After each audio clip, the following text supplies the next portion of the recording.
turn. Today I'm talking about thinking about food less. How often do you think about food? Do you think about it more than anything else? And what do you think about it?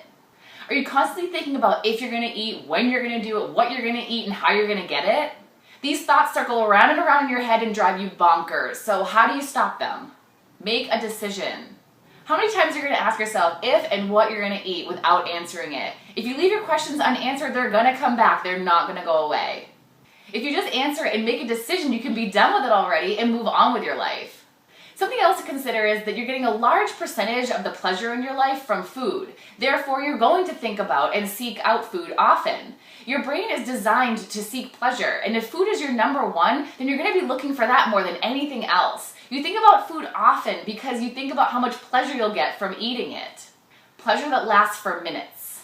Where else can you find pleasure in your life that will last longer? What do you like doing besides eating?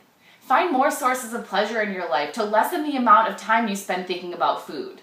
It's also important to be realistic about food thoughts. If you're obsessive about food, you may want to flip it and never think about food, but that's just not going to happen. We're human, we're alive, we need food to live. It's inevitable that you're going to think about food multiple times throughout the day. You'll think about food when you see it. It's all around us, there's no getting away from it.